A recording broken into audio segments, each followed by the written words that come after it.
I've never had a paranoid streak. I don't sleep with a baseball bat under my bed. I don't check behind my shower curtain before entering, and I don't have security cameras in my apartment because, to be honest, I've never thought I needed them. But now I wish I had cameras watching everything because last night I discovered something I wasn't supposed to find, a hidden camera in my bedroom. When I picked it up with shaking hands, I saw the red light blink and it was still recording. I had been cleaning, nothing major, just a late-night attempt to organize my chaotic closet. Work had been stressful, so I figured that maybe cleaning my space would help me decompress.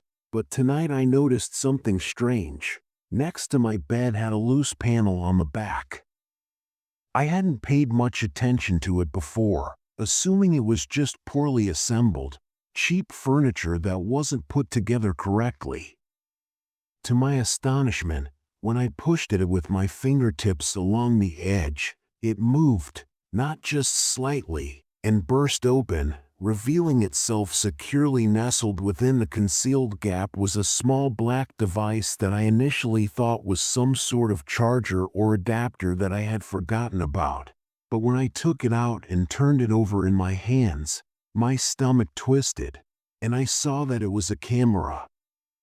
It was no larger than a matchbox, and it had a single glossy lens that stared back at me like an unblinking eye.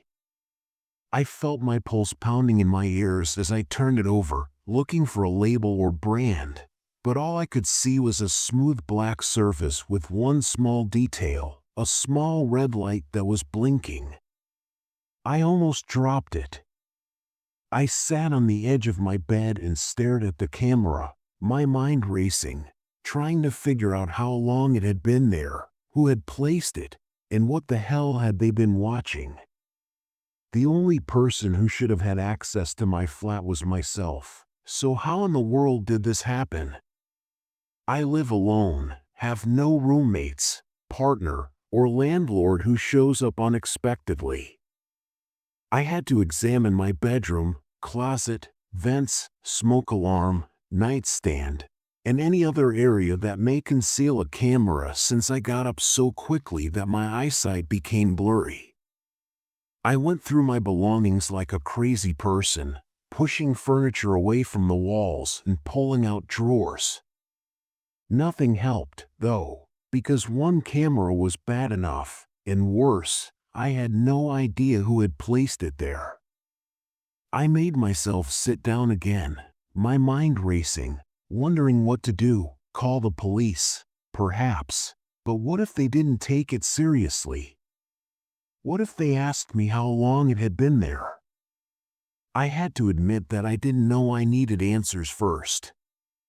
I looked down at the camera again, my hands still shaking, and turned it over again, seeing a small memory card in my stomach.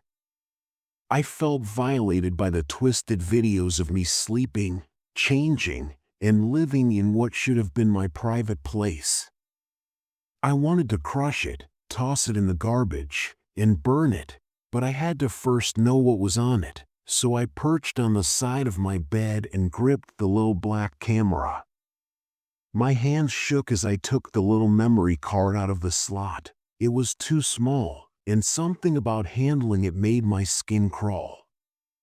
I didn't want to know what was on that memory card, but I had to because I wanted to know who had been watching me. After taking a big breath and grabbing my laptop, I inserted the card into an adapter and hit play.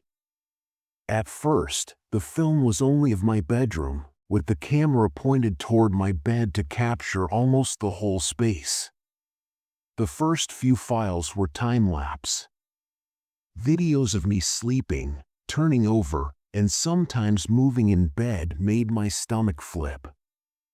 I thought someone was filming me, but then I saw something worse, a file with the date 3:12 a.m. There was no time lapse. When I clicked on it, my heart was pounding in my ears. The video was darker than the others, and I could hardly see my own sleeping form. Then, From the doorway, a figure wearing a black outfit entered the frame, and my whole body tensed as they moved slowly and deliberately toward my bed.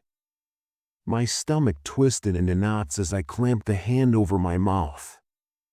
I watched in horror as the figure reached out and touched my hair. The screen flickered, and my vision swam, making it difficult for me to breathe. I had been sleeping, totally unaware that a stranger had been in my room, watching me and touching me. My body felt numb, so I slammed the laptop shut so I could no longer watch. My legs wouldn't work, and I felt trapped because if they had been in my room earlier, who's to say they weren't here now? I forced myself to stand and my knees felt weak as I grabbed my phone and dialed 911 while my fingers were shaking. The operator picked up 911. "What emergency do you have?" I tried to speak, but the words got stuck in my throat. I turned to face my bedroom door, and then I heard a soft, deliberate creak coming from the closet. I had already searched my entire apartment, but in my panic, I had forgotten to check one place, so I swallowed hard and gripped my phone tightly, my knuckles aching. "Hello," the operator repeated. I took a slow, shaky step toward the closet door, and it was open just enough for someone to have been hiding there the entire time. I raised my other hand, fingers shaking, and reached for the handle, and I could hear my own heartbeat loudly pounding, deafening. I yanked the door open, but nothing was there, and I staggered back, my mind racing. Had I imagined the sound? Had I just missed them, or were they still here somewhere I hadn't looked yet? I pressed the phone to my ear, my voice barely a whisper. "I need help." I almost jumped out of my skin when I heard a harsh pounding at my door. "Cops." I opened it quickly. Officer Martinez, the older officer, took my laptop and began going through the files with his partner, Officer Patel, who started checking my apartment. I stood there with my arms wrapped around me, watching as Patel scanned my windows, vents, closets, and other places I had already checked. When she reached my front door, she paused, her eyes narrowed, and she pointed to something just above the door frame, a tiny black dot, another camera. I barely let them inside before she blurted everything out.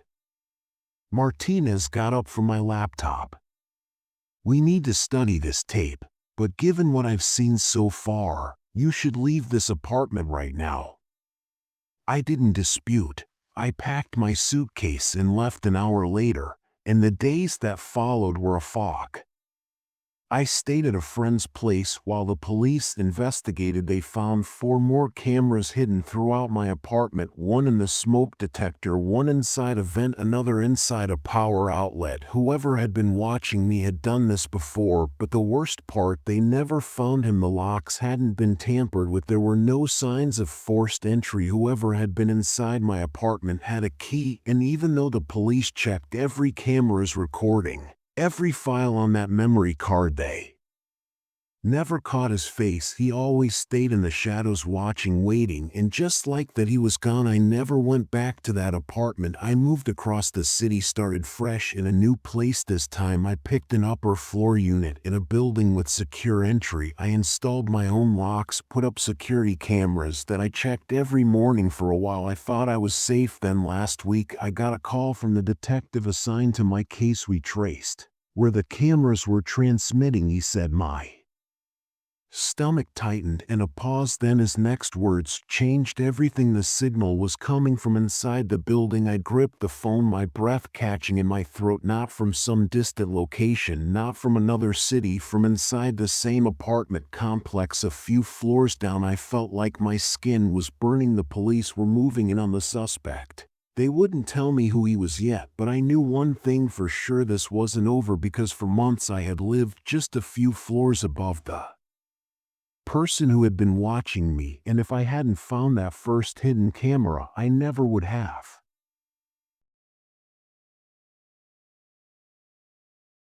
I normally keep my pockets empty and don't keep napkins in them since I'm not the kind of person who throws things away and forgets about them.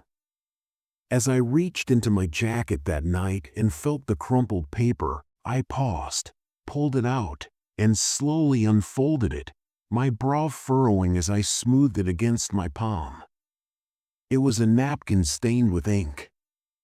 At first, I thought it was just a scribble, possibly a note someone had handed me earlier that I had forgotten about, but as I looked closer, a chill went down my spine because it wasn't just any note, it was WR written in my own handwriting.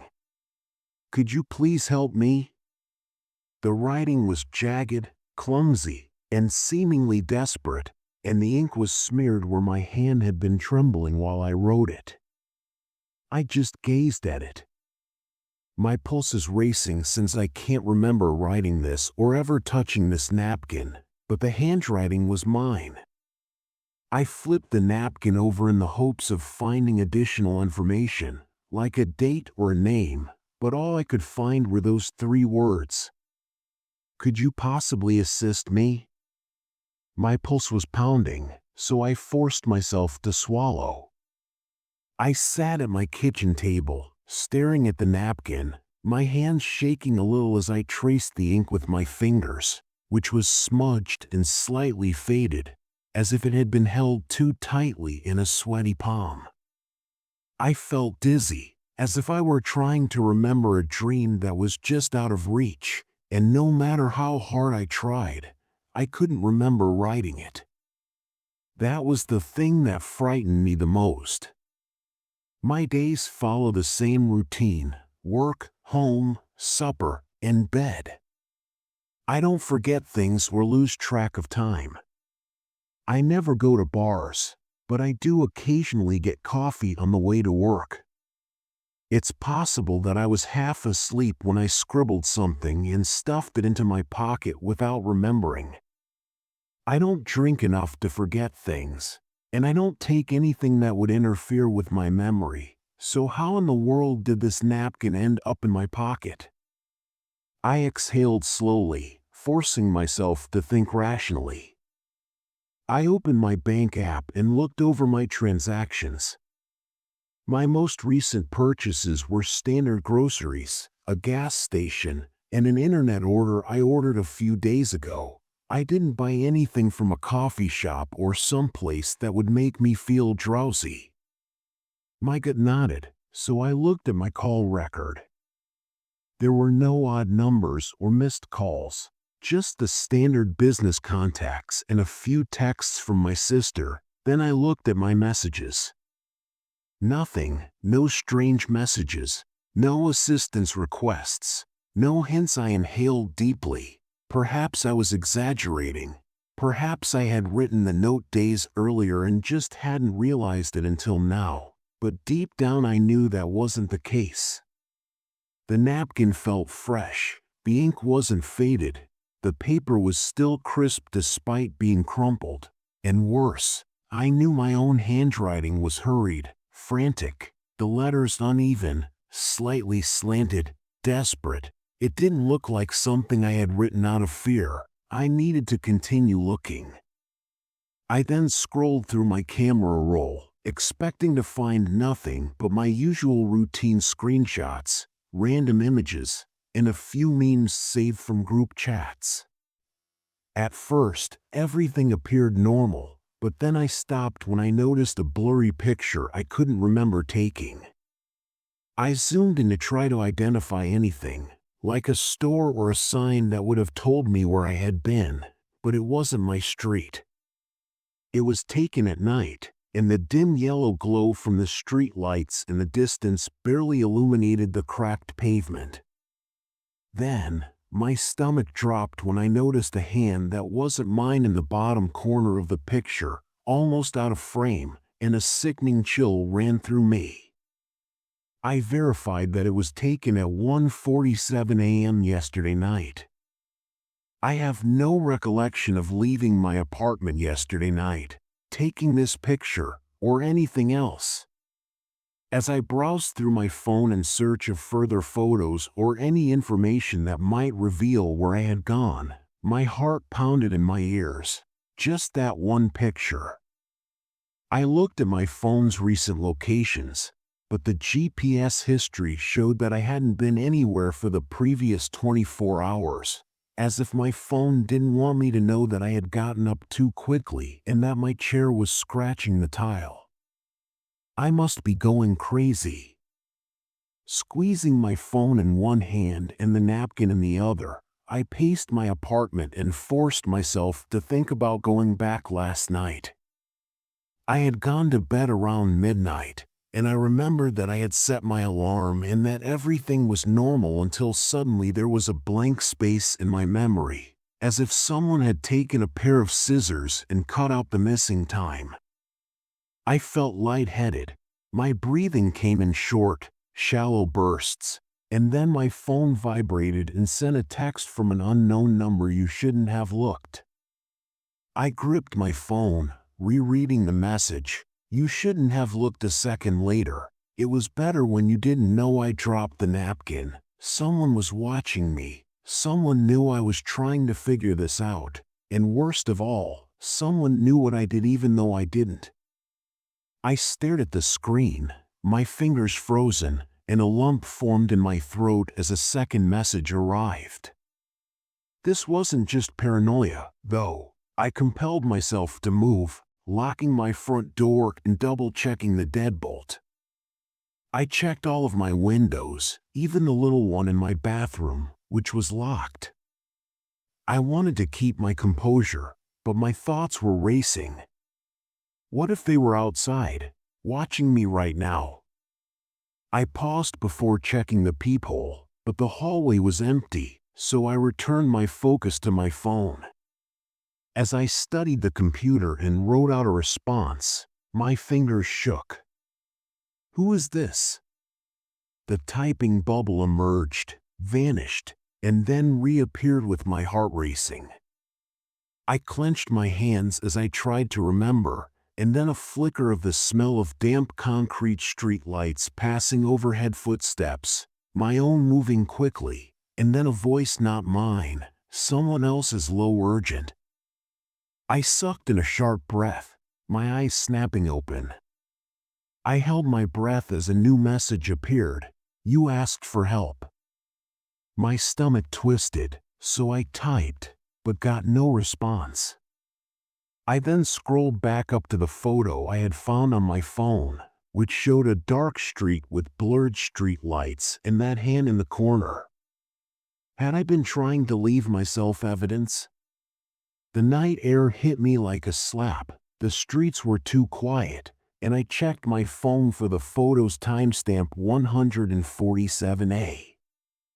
I had been there on that street and I hadn't been alone, so I had to return. I couldn't just sit in my apartment waiting for another message. I needed to see the place with my own eyes. Instead, I grabbed my keys, jacket, and shoved the napkin into my pocket. My fingers gripped the wheel tightly as I drove through the city. I knew the street from the picture, and as soon as I turned onto it, I saw that it was a narrow road lined with crumbling warehouses, the kind of place where people didn't go unless they had to. I parked and let my breath out in the cold air, and even though the street was empty, I had a gut feeling that I wasn't alone. I walked slowly, scanning the sidewalk, the curbs, and the alleyways between buildings, my heart thumping, when I noticed a crumpled napkin on the ground. The ink was smudged, but I was still able to read the words written in my own handwriting. A shiver ran up my back. I had previously visited this place and left a note for myself, but a rustling sound behind me made my blood run cold. My heart slammed into my ribs as I abruptly pivoted. A guy in black clothing stood at the alleyway's edge, his face partly hidden by the shadows as he observed me. I stepped back, gasping for air, and said, "Who are you?" He didn't respond, so he grabbed something out of his pocket. I prepared a phone and a weapon, but as he entered the low light, I saw that he was holding a crumpled napkin with my handwriting on it. My stomach turned, I felt lightheaded, and the world seemed to be tilting slightly as I muttered, "What is this?" His voice was firm and deep, and I suddenly recalled the running and the dread. The murmurs, and realizing that I wasn't the only one attempting to flee. I had pleaded for assistance, and someone had responded. The guy handed out the napkin and said, "I got your note." His eyes were as dark and worn as mine, and he added, "You were trying to warn yourself." I glanced at the napkin in his hand for a while, then down at the one I had previously discovered in my pocket, which had two messages. Two cautions, two individuals. Although I was still unsure of what had transpired that evening, I was certain that I had not been alone and that whatever we had been fleeing was still ongoing.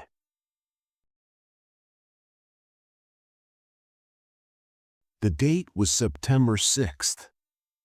I will never forget, not because anything noteworthy occurred, but rather because I discovered the first note on that day. I dug inside my backpack to get my phone when I was at work, just completing my lunch at my desk. When my fingers touched a small folded piece of paper, I initially assumed it was just a receipt or a sticky note I had forgotten about, but when I unfolded it, I felt sick to my stomach. I looked around the office and scowled, wondering if someone had placed this in my bag, which had been sitting next to me all day. I looked at the back of the note, hoping for some sort of explanation, but it was blank, so I crumpled it up and threw it in the trash, telling myself it might have been a prank. But the following morning, I saw another one. "Why did you throw it away?"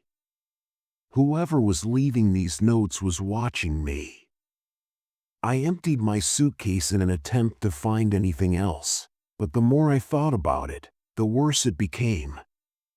Before leaving for a meeting, I put a small piece of tape over the zipper. If someone opened it, I'd know. An hour later, I returned to my desk and checked that the tape was gone, and inside my bag, a third note stopped looking. My hands trembled as I shoved the note deep into my pocket.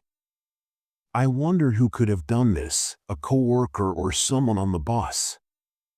The problem was that my bag never left my sight, meaning whoever was doing this was getting close enough to touch it without my knowledge. This realization made it impossible for me to concentrate on my work.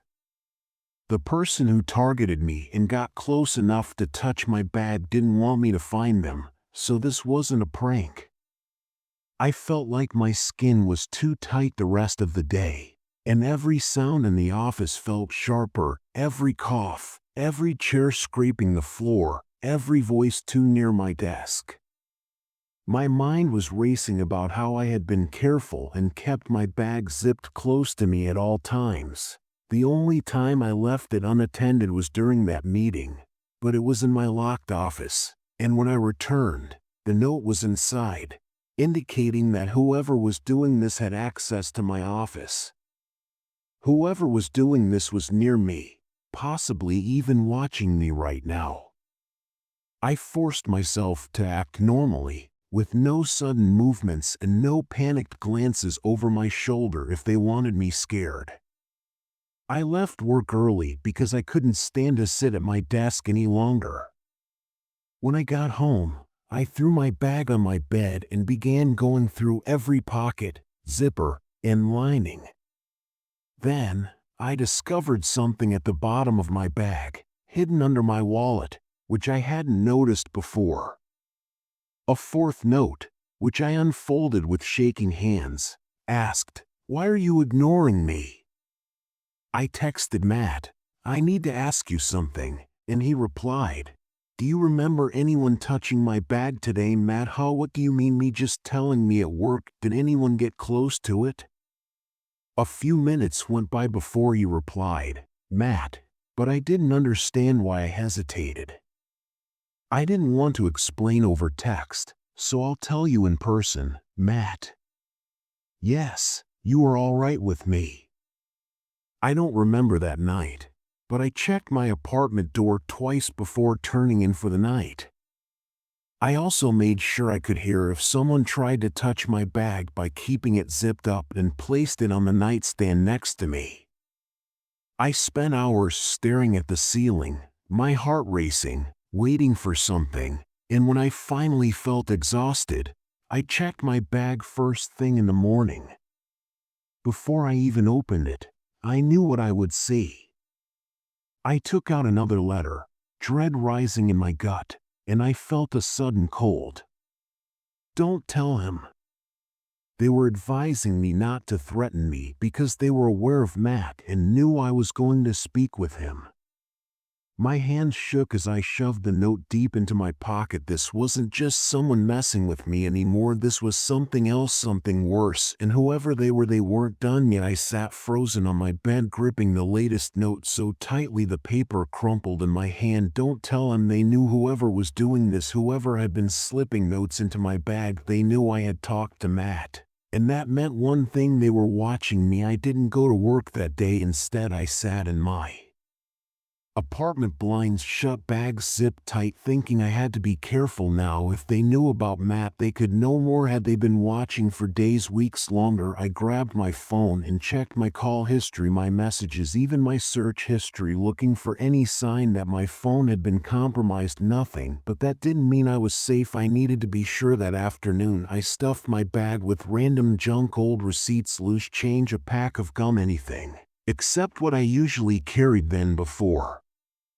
leaving the apartment, I slipped a tiny tracking tag into one of the pockets. If they took my bag or went through it again, I'd know, and if I could figure out who they were, maybe I could finally end this. I met Matt at a diner across town, somewhere I'd never been before. I waited until we were seated in a booth far from the entrance before I finally spoke. I think someone's been messing with me, I said. Matt frowned. What do you mean? I took a deep breath, then I told him everything, the notes, the way they kept appearing, how whoever was doing this knew my schedule, knew about him. When I was finished, Matt leaned back in his seat, rubbing his jaw. Okay, he said slowly, that's seriously messed up, but do you have any idea who it could be? I shook my head, paused, and said, I don't know, but I'm going to find out. Matt's eyes narrowed. You're not thinking of doing something stupid, are you? I'm not sure why, but I forced a grin in my pocket. That night, I kept my hand on my phone, waiting for the tracker to go off. I checked the app every few minutes, and my luggage remained unattended in my apartment. I began to worry that maybe this would be the last night they returned, or that whomever it was had finally stopped at precisely 3:12 a.m. My breath caught as the tracker moved, and I sat up in bed and stared at the computer. The dot had left my apartment and was now slowly making its way down my street and toward me. I had little time to react when I heard a gentle, purposeful knock on my front door. My pulse spiked. I slid out of bed, moving carefully toward the people. I didn't want to look, but I had to. I pressed my eye to the glass and froze, because standing outside my door in the dim hallway light was Matt. He stood completely still, not knocking again, not calling my name, just standing, waiting. I backed away from the door, my hands shaking. My phone buzzed. The new message from Matt: let me in. I couldn't breathe. The real Matt, the one I had met earlier that day, was asleep at home. He had no reason to be here, which meant whoever was standing outside my door, it wasn't him. I didn't answer the door. I didn't answer the texts. I called the cops instead. By the time they arrived, the hallway was empty. No sign of Matt or whoever had been pretending to be him. The only thing they found: a note slipped under my door. It was short, just 2 words: next time. I moved out. 2 days later, I changed my number, blocked every contact, I didn't recognize I never told Matt the full story, and I never leave my bag unattended anymore because whoever it was, whatever they wanted, I don't think they were done, and one day I'm afraid they'll try again.